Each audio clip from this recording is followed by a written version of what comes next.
நீட்டு pan பண்ணணுமா, NEET regulate பண்ணணுமா அப்படிங்கிறது ரொம்ப முக்கியம். இப்போ நீட் தேர்வு எழுதி நிறைய பேர் இறந்துட்டாங்க, சூசைட் பண்ணிட்டாங்க அப்படின்னு பார்த்தீங்கன்னா, அது ஒரு 1% கூட வரல.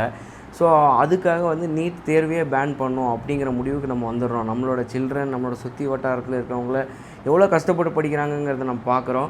ஸோ இந்த போராட்டம் ஸ்பெசிஃபிக்காக வந்து நீட் தேர்வை ரெகுலரைஸ் பண்ணுறதுக்கும், சில இந்த கட்டமைப்புகள், அந்த ரூல்ஸு, அவங்களோட அந்த அக்ரெசிவ்னஸ், அதாவது உள்ளே போகிறதுக்கான அந்த வழிமுறைகள் இதெல்லாம் மாற்றுறதுக்கு தான். ஒரு லீக் ஆகிருக்கு, அந்த லீக்குக்கு அப்புறம் எக்ஸ்ட்ரா இது பண்ணி நம்ம திருப்பி எக்ஸாம் வச்சு சக்ஸஸ்ஃபுல்லாக கம்ப்ளீட் ஆகிருக்கு. பட் ஸ்டில் வந்து ஏற்கனவே எக்ஸாம் எழுதி நல்ல அதுக்கு எவ்வளோ எஃபர்ட் போட்டு படிச்சிருப்பாங்க இல்லையா, அவங்க திருப்பி அதே எஃபர்ட் போடும்போது அதே மார்க்ஸ் வரலம்போது சில பேர் சூசைட் பண்ணிக்கிறாங்க.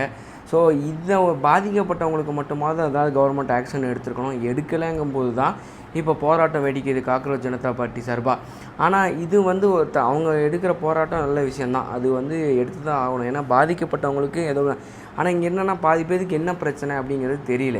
அது வந்து ஒரு கவர்மெண்ட்டுக்கு எதிராக திரும்புது. இப்போ பிரகாஷ்ராஜ், வெற்றிமாறன் இவங்கள மாதிரி ஆட்கள்லாம் வந்து மோடிக்கு எதிரானவங்க தானே தவிர ஏதோ ஒரு சான்ஸ்க்காக வெயிட் பண்ணுவாங்க. இப்போ நீட் இது வந்து யாருக்கு எதிர் அப்படிங்கிறத பார்ப்பாங்க. டிஎம்கே கவர்மெண்ட்டுக்கு எதிராலாம் வந்து உட்கார மாட்டாங்க, காங்கிரஸ் கவர்மெண்ட்டுக்கு எதிராலாம் வந்து உட்கார மாட்டாங்க. யாருக்கு எதிராக உட்காருவாங்கன்னா, இது மோடிக்கு எதிராக யார் எதிர்த்து பேசினாலும் சரி, ஏதோ பாட்டில் மோடி பிரச்சனைனாலும் அவருக்கு எதிர்த்து பேசுறியா நான் வந்து நினைக்கிறேன் அப்படிங்கிற மாதிரி இந்த ஆப்பர்ச்சுனிட்டிக்காக வெயிட் பண்ணுற ஆட்கள் தான். இங்கே நோன் ஃபேஸஸ் பெருசாக கிடையாது. இது ஒரு ஸ்டூடெண்ட்ஸ் இதுக்காக பண்ணப்படுது. சோனம்ங்கிறவர் இப்போ நல்லா இதாகிட்டு இருக்காரு. அவரோட தலைமையில் இன்னையோட போராட்டம் முடியுது, 26வது நாள் போராட்டம் முடியுது. ஸோ இது வந்து அவங்க போகிற மோட்டோ கரெக்டாக இருக்குது. இதை வந்து ஸ்ட்ரீம்லைன் பண்ணுங்கள், செட் ஆஃப் ரூல்ஸ் வச்சுக்கோங்க, இப்படி தான் உள்ளே அனுப்பணும், இந்த மாதிரி தான் இருக்கணும், லீக் ஆனால் என்ன பண்ணலாம் இப்படிங்கிற மாதிரி சில விஷயத்துக்கு தான் பேசுகிறாங்க. கண்டிப்பாக தர்மேந்திர பிரதான் வந்து ரிசைன் பண்ண வேண்டிய கட்டாயம் தான், அதில் மாற்று கருத்தே கிடையாது. ஒரு லீக் ஆகிருக்கு, அதை தாண்டிய எந்த ஒரு அப்பாலஜியும் இல்லை. இது எவ்வளோ பெரிய மேட்ரு. ஸோ அதெல்லாம் அவங்க கண்டிஷன்ஸில் வரும், அதெல்லாம் அவங்களுக்கு ஆதரவு கொடுக்குறோம். ஆனால் போராட்டத்தை வந்து முழுமையாக கண்மூடித்தனமாக ஆதரவும் கொடுக்க முடியாத ஒரு சூழ்நிலை இருக்குது. இவங்கள மாதிரி ஆப்பர்ச்சுனிட்டிக்காக வெயிட் பண்ணி ஒருத்தனை தாக்கணுங்கிறதுக்காக தாக்குறது. தமிழ்நாட்டில் நாளைக்கு ஏதாவது பிரச்சனை வந்தாலும் விஜய்க்கு எதிராக இவங்க தான் வந்து உட்காருவாங்க. ஏன்னா இவங்க டிஎம்கேவுடைய சொம்பு, அவ்வளோதான்.